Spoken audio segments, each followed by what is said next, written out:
Assalamualaikum warahmatullahi wabarakatuh. Alhamdulillahirabbil alamin. Wassalatu wassalamu ala asyrafil anbiya'i wal mursalin wa ala alihi wa sahbihi ajmain. Puji dan syukur marilah kita panjatkan kehadirat Allah Subhanahu wa taala yang senantiasa memberikan berbagai macam kenikmatannya kepada kita, sehingga pada kesempatan kali ini kita bisa berkumpul kembali dalam rangka thalabul ilmi, dalam rangka mentadaburi firman Allah Subhanahu wa taala, mempelajari ayat-ayatnya, di mana menjadi harapan besar kita semoga apa yang kita lakukan ini menjadi wasilah untuk lebih dekatnya diri kita dengan Allah Subhanahu wa ta'ala. Semoga dengan bergabungnya ibu bapak sekalian pada kesempatan malam ini, semoga menjadi nilai ibadah yang diterima oleh Allah Subhanahu wa ta'ala. Baik, kita akan mulai kajian kita di malam ini. Kita akan lanjutkan pembahasan terkait dengan tafsir ayat hukum ya. Kita akan membahas satu tema, yaitu terkait dengan menghadap kiblat ketika sholat. Nah, ayat yang akan kita bahas yaitu terkait dengan surah Al-Baqarah, yaitu ayat yang ke-115. Surah Al-Baqarah ayat yang ke-115. Bagi ibu bapak yang ada Al-Quran, silakan boleh langsung disimak atau bisa melihat ke layar ya. Baik, kita lihat ayatnya, yaitu di surah Al-Baqarah ayat ke-115. Saya akan baca dulu ayatnya. A'udzu billahi minasy syaithanir rajim. Walillahil masyriqu wal maghribu fa aina ma tuwallu fa thamma wajhullah. Innallaha wasi'un alim. Kita terjemahkan dulu ya. Walillahi, dan milik Allah, al-masyriqu timur, wal maghribu dan barat. Timur itu adalah tempat terbitnya matahari, kalau maghrib tempat terbenamnya. Fa aina ma tuwallu, maka kemanapun kalian berpaling atau kalian menghadap, fa thamma wajhullah, maka di sanalah wajah Allah. Innallaha, sesungguhnya Allah, wasi'un, maha luas, alimun, maha mengetahui. Maksudnya maha luas karunia-Nya, alimun, maha mengetahui atas perbuatan hamba-hambanya. Nah, jemaah sekalian yang Allah muliakan, untuk ayat yang ke-115 surah Al-Baqarah ini ada beberapa hadis terkait dengan sababun nuzulnya, sebab ayat ini turun. Sebagian hadis ada yang sahih, sebagian lagi ada yang dhaif. Adapun yang kami akan sampaikan ya tentunya terkait dengan yang sahih. Di antara sebab ayat ini turun, yaitu surah Al-Baqarah ayat 115, itu diriwayatkan dari Ibnu Umar radhiyallahu anhu, bahwasanya Rasulullah Shallallahu alaihi wasallam beliau sholat dengan menghadap beliau sholat perjalanan dari Mekah ke Madinah dengan menaiki kendaraannya, ya. Jadi ayat ini menurut hadis riwayat Ibnu Umar ini mengenai peristiwa di mana Rasul ketika hijrah dari Mekah ke Madinah menaiki kendaraannya, beliau pada saat itu sholat kemanapun kendaraannya menghadap. Kemudian turunlah firman Allah Subhanahu wa Ta'ala, fa aynama tuwallu fathamma wajhullah. Kemanapun kalian menghadap, maka di sanalah wajah Allah. Hadis ini riwayat Muslim, jemaah sekalian. Kemudian ada juga riwayat yang kedua, yaitu dari Abdullah bin Amir bin Rabi'ah dari ayahnya radhiyallahu anhuma, bahwasanya beliau berkata, kami bersama Nabi sallallahu alaihi wasallam pada suatu perjalanan. Peristiwa itu terjadi di malam hari. Pada saat itu sahabat tidak mengetahui terkait dengan arah kiblat karena posisinya yaitu pada malam hari. Maka ada sebagian sahabat pada saat itu dia sholat kemanapun dia menghadap. Kemudian ketika esok harinya, maka peristiwa yang mereka alami di malam tadi itu diceritakan kepada Rasulullah. Maka turunlah ayat ini, fa aynama tuwallu fathamma wajhullah. Kemanapun kalian menghadap, maka di sanalah wajah Allah. Kemudian ada juga riwayat dari Ibnu Abbas radhiyallahu anhuma. Beliau berkata, kana awwalu ma nusikha minal Qur'an al-qiblat. Ayat yang pertama kali dinasah itu dihapus terkait dengan hukumnya atau dialihkan hukumnya, itu mengenai peristiwa pemindahan kiblat. Nah, ketika Rasulullah Shallallahu Alaihi Wasallam hijrah ke Madinah, maka di sana Rasul menemui bangsa Yahudi, mendapati ada banyak bangsa Yahudi. Allah Subhanahu wa Ta'ala pun memerintahkan Nabi untuk menghadap ke arah Masjidil Aqsa. Jadi posisi Masjidil Aqsa itu, jemaah sekalian, membelakangi Masjidil Haram. Jadi kalau orang sholat ke arah Masjidil Aqsa, dia membelakangi Masjidil Haram. Kalau dia sholat ke arah Masjidil Haram, dia membelakangi Masjidil Aqsa. Maka ketika Rasul sholat ke arah Masjidil Aqsa, yaitu Baitul Maqdis, orang Yahudi bergembira, Dan hal itu oleh Rasul lakukan selama berbulan-bulan, belasan bulan Rasul sholat di Madinah menghadap ke arah Masjidil Aqsa. Di sisi lain, dalam hati Nabi ada keinginan bahwa kiblat itu dipindahkan kembali ke arah Masjidil Haram, yaitu kiblatnya Nabi Ibrahim alaihissalam. Maka Rasul pun sambil melihat ke langit, di tengah keinginan dan harapannya ada ayat atau perintah dari Allah agar kiblat dipindahkan. Maka turunlah ayat Al-Quran, qad nara taqalluba wajhika fis sama.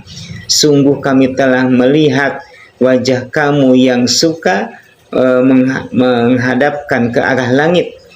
Dalam hati Nabi ada keinginan agar kiblatnya dipindahkan. Maka turunlah ayat ini, jemaah sekalian, fa aynama tuwallu fathamma wajhallah. Atau dalam surah Al-Baqarah ayat 144 Allah berfirman, fawallu wujuhakum syatrah. Palingkanlah wajahmu ke arahnya, yaitu ke arah Masjidil Haram. Nah, jemaah sekalian yang Allah muliakan, ya tentunya riwayat yang tadi walaupun dari beberapa sahabat itu saling melengkapi antara satu dengan yang lainnya, ya. Jadi ayat ini terkait dengan kiblat, dan menghadap ke arah kiblat itu, jemaah sekalian, adalah bagian dari syarat sholat. Syarat sholat yang pertama ialah menghadap ke arah kiblat. Ketika Rasul di Mekah, beliau sholat menghadap ke Ka'bah. Ketika Rasul di Madinah selama belasan bulan, Rasul menghadap ke arah Masjidil Aqsa. Kemudian dipindahkan oleh Allah Subhanahu wa taala, dipalingkan lagi ke arah Masjidil Haram. Dan inilah riwayat yang sampai kepada kita. Karena ada sebagian pendapat yang mengatakan sebelum ayat yang memerintahkan terkait dengan menghadapkan wajah ke arah Masjidil Haram, kaum muslimin itu dibebaskan sholat menghadap ke arah mana saja. Itu ada pendapat yang mengatakan seperti itu. Tapi kita melihat bahwa pendapat itu pendapat yang lemah, jemaah sekalian. Baik, ibu bapak yang Allah muliakan, nah ayat yang ke-115 ini sebenarnya masih lanjutan ayat yang sebelumnya. Kalau ayat yang ke-114 ini terkait dengan pelaksanaan sholat, yaitu yang dilakukan bagi mereka dalam keadaan perang, ya, atau ini terkait dengan kaum musyrikin yang menghalang-halangi kaum muslimin untuk sholat di Masjidil Haram. Sebagaimana Allah Subhanahu wa taala berfirman, "Wa man azlamu mimman mana'a masajidallahi ayyudhkara fiha ismuhu wa sa'a fi kharabiha. Ulaika ma kana lahum ayyadkhuluha illa khaifin. Lahum fid dunya khizyun wa lahum fil akhirati adzabun azim." Dan tidak ada yang lebih zalim melainkan orang yang menghalangi manusia dari memasuki masjid Allah untuk berzikir kepadanya, ya. Mereka berusaha untuk merobohkan rumah Allah. Kata Allah, ulaika makana lahum ayadkhuluha, mereka tidak pantas sebenarnya, yaitu yang melarang itu untuk masuk ke Masjidil Haram kecuali dalam keadaan takut. Maka bagi mereka yang menghalang-halangi manusia untuk beribadah di masjid Allah, mereka akan mendapatkan kehinaan. Walahum fil akhirati adzabun azim, kehinaan di dunia, dan mereka akan mendapatkan siksa yang besar di akhirat. Nah, ini ayat ini menjadi peringatan yang keras, ya, kalau di zaman sekarang bagi kaum Zionis Israel, di mana mereka menghalangi kaum muslimin untuk bisa sholat di Masjidil Aqsa. Maka hukuman dari Allah itu dua. Yang pertama kehinaan di dunia, dan mereka akan mendapatkan siksa yang besar nanti di akhirat. Nah, jemaah sekalian yang Allah muliakan, jadi ayat yang ke-115 ini Allah Subhanahu wa taala mengabarkan kepada kita terkait dengan kuasanya, bahwasanya bumi dan segala apa yang ada di dalamnya itu adalah milik Allah. Adapun walillahil masyriqu wal maghrib, milik Allah timur dan barat, bukan berarti selatan dan utara bukan milik Allah, semuanya milik Allah, ya. Kenapa dikatakan timur dan barat? Karena inilah yang banyak menjadi perhatian bagi umat manusia. Timur tempat terbitnya matahari, sedangkan barat tempat terbenamnya matahari. Dan yang namanya peredaran matahari bagi kaum muslimin itu erat kaitannya dengan ibadah sholat. Erat kaitannya dengan ibadah sholat. Maka Allah Subhanahu wa ta'ala lah yang memiliki alam semesta dan segala apa yang ada di dalamnya. Termasuk Allah Subhanahu wa ta'ala kuasa untuk menetapkan arah bagi hambanya kemana dia akan menghadap ketika beribadah. Nah, bagi kaum muslimin jelas ketika sholat dia menghadap ke arah Masjidil Haram. Barang siapa yang sholat tidak menghadap ke arah Ka'bah, tidak menghadap ke arah kiblat, maka sholatnya tidak akan diterima, jemaah sekalian. Nah, terkait dengan ayat ini ada beberapa pembahasan di kalangan ulama. Di antaranya ialah terkait apakah ayat ini ayat yang muhkamat atau yang dinasakh. Muhkamat itu ayat yang tetap hukumnya atau ayat yang telah dihapus hukumnya, ya. Maka dalam hal ini kita melihat di kalangan ulama bahwasanya pendapat yang paling kuat ayat ini tetap sebagai ayat yang muhkamat. Dalam artian ayat ini tetap dipakai walaupun dalam kondisi tertentu, tidak secara umum, ya. Di antaranya para ulama yang mengatakan bahwa ayat ini adalah ayat muhkamat, dalam artian ayat ini tetap hukumnya karena ayat ini terkait dengan mereka yang melaksanakan sholat dalam keadaan darurat, seperti hanya dalam keadaan perang. Ketika perang tetap wajib sholat, ya, tentunya sesuai dengan kemampuan yang kita miliki. Nah, kalau orang perang tentunya nggak mungkin dia bisa fokus kepada satu arah. Kemanapun dia menghadap, kemanapun dia melangkah, kemanapun dia berjalan atau berlari, maka di sanalah wajah Allah. Maka tetap berlaku ayat ini. Walillahil masyriqu wal maghribu fa aynama tuwallu fathamma wajhallah. Kemudian ada juga sebagian ulama yang berkata bahwa ayat ini merupakan keringanan bagi musafir yang akan melaksanakan sholat sunnah. Nanti kita akan sampaikan hadisnya. Bahwa ayat ini terkait dengan sholat sunnah di mana orang boleh menghadap ke arah mana saja. Sedangkan untuk sholat fardu ya tentunya tetap wajib menghadap ke arah kiblat. Kemudian jemaah sekalian yang Allah muliakan, ada juga sebagian ulama yang berkata bahwa kemanapun kalian menghadap maka di sanalah wajah Allah. Ini terkait dengan doa. Jadi ayat ini berlaku juga bagi mereka yang berdoa. Karena sholat itu dari segi bahasa artinya ialah doa. Maka ketika kita berdoa menghadap ke arah mana saja, maka itu dibolehkan. Walaupun sebaik-baik arah adalah arah kiblat. Tapi ada kalanya orang berdoa tidak menghadap ke arah kiblat. Bahkan dalam kondisi tertentu ada kalanya lebih utama tidak menghadap ke arah kiblat. Seperti hanya bagi khotib Jumat. Bagi khotib Jumat, ketika dia berdoa, ya, maka dia menghadap ke arah jamaah, bukan menghadap ke arah kiblat, dengan memberikan isyarat jari telunjuk. Tapi secara umum, arah yang terbaik untuk doa, untuk ibadah, tilawatul Quran, zikir dan yang lainnya itu arah kiblat. Kemudian jemaah sekalian yang Allah muliakan, ada juga sebagian ulama ya yang mengatakan bahwa ayat ini telah mansukhoh, telah dinasah, ya, telah dinasah, maksudnya telah dihapus hukumnya. Tapi kami melihat bahwa pendapat ini ialah pendapat yang lemah, ya, pendapat yang lemah karena tidak didasari dengan dalil yang kuat. Bahkan ada yang berpendapat sebagaimana yang kami sampaikan tadi, awalnya kaum muslimin boleh menghadap kemana saja ketika sholat.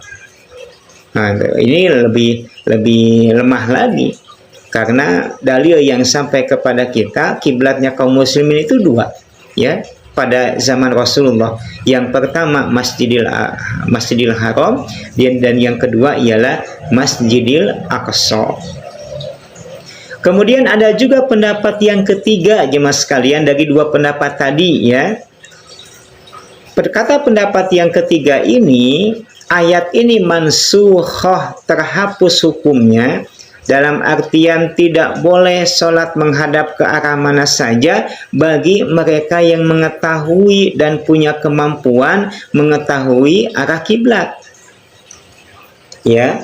Jadi ayat ini tidak berlaku bagi mereka yang punya kemampuan mengetahui arah kiblat.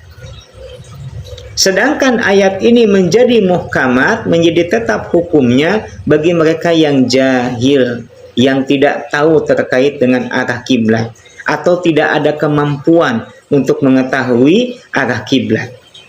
Nah, termasuk hanya bagi mereka yang melakukan perjalanan itu boleh sholat sunnah dengan tidak menghadap ke arah kiblat. Inilah pendapat Syekh Ibnu Taimiyah, Imam Ibnu Taimiyah, ya. Nah, tentunya pendapat yang paling kuat ya kita melihat pendapat yang pertama, ya. Jadi ayat ini tetap dengan kemuhkamatannya, tetap ada ketetapan hukumnya walaupun dalam beberapa kondisi ya itu ada perubahan dari segi hukum. Kemudian ibu bapak yang Allah muliakan, terkait dengan ayat ini ada pembahasan juga di kalangan ulama mengenai orang yang sholat, ya, mengenai orang yang sholat yang tidak mengetahui terkait dengan arah kiblat. Maka sebenarnya bagi mereka yang tidak tahu arah kiblat, yang pertama kali harus mereka lakukan ialah mencari tahu. Upami di zaman ayeuna aya kompas gitunya, bahkan kompas digital. Nah, atau bisa bertanya kepada orang yang tinggal di daerah sana. Misalkan ada orang camping tuh, atau dia tamasya ke suatu tempat, ketika dia hendak sholat, dia tidak tahu arah kiblat, tinggal ditanya kepada orang yang tinggal di lingkungan setempat, kemana arah kiblat.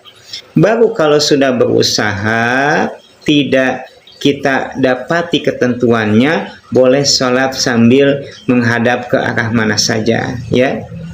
Termasuk hanya bagi mereka yang mendapati cuaca mendung, matahari tidak kelihatan, gitu ya, arah kiblat tidak diketahui, boleh sholat sambil menghadap ke arah mana saja, ya. Kemudian jemaah sekalian yang Allah muliakan, ada hadis dari Ibnu Umar, ya. Beliau berkata, bainan nasu biquba'in fi sholati subhi. Nah, ini terkait dengan kasus gini jemaah sekalian. Orang dia sholat dan tidak tahu arah kiblat. Kan boleh dia sholat menghadap ke arah mana saja.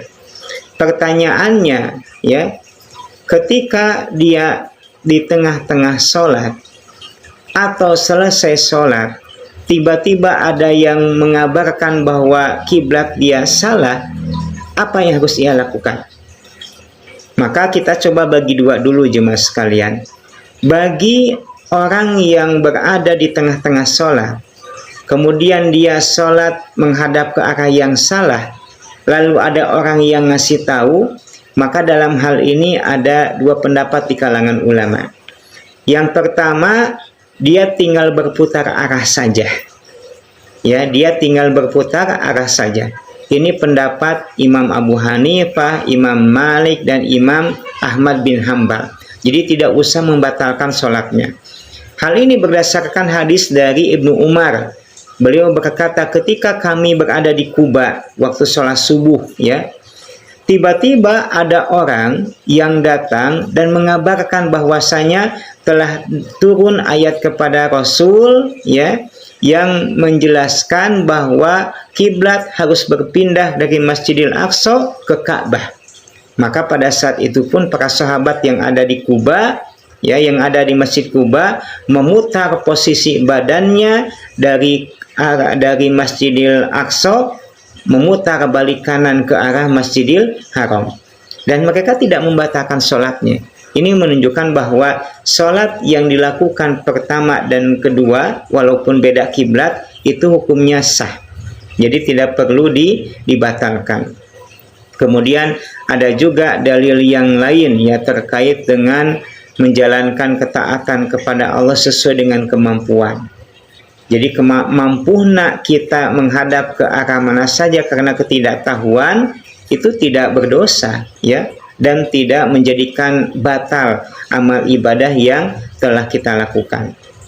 Nah, ada juga sebagian ulama yang mengatakan kalau kita di tengah sholat tiba-tiba ada orang yang ngasih tahu arah kiblat kita salah, harus dibatalkan sholatnya.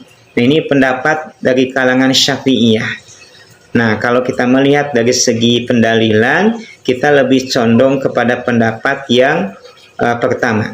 Jadi upami di tengah sholat, aya nu ngauningakeun, Pak, Ibu lepat arah kiblat, nah kapalih ditu, tinggal diputar saja.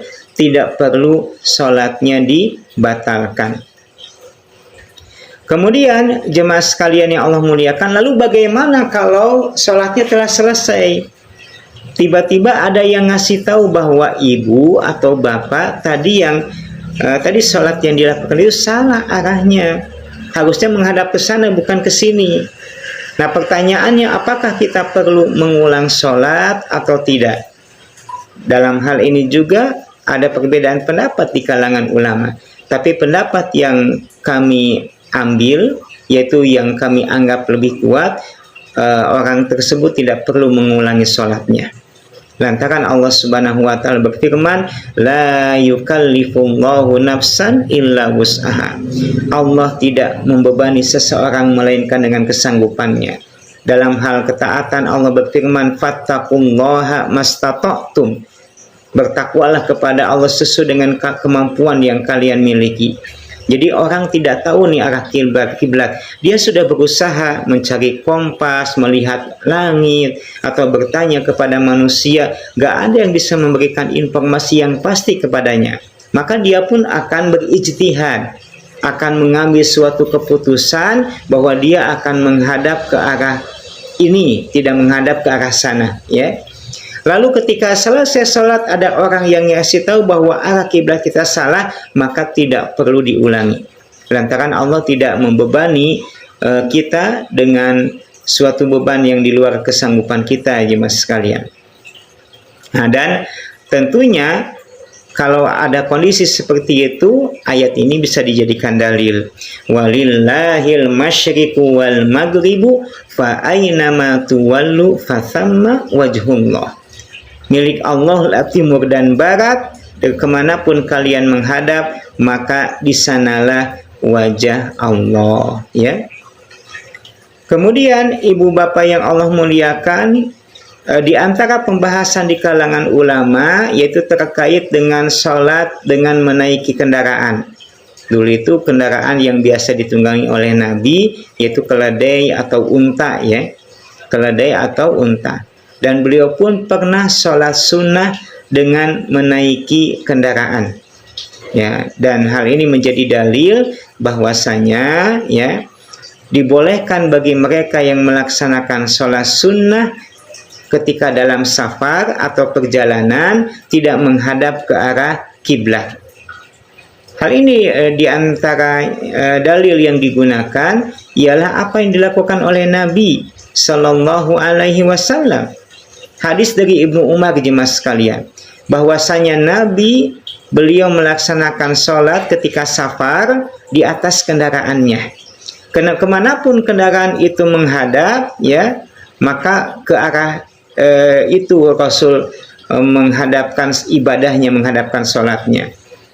Ima as-sholatan laili illal faraidho, kecuali sholat wajib. Agar sholat wajib mah tetap kedah ngadep ke arah kiblat, turun dina kendaraan anak, gitunya.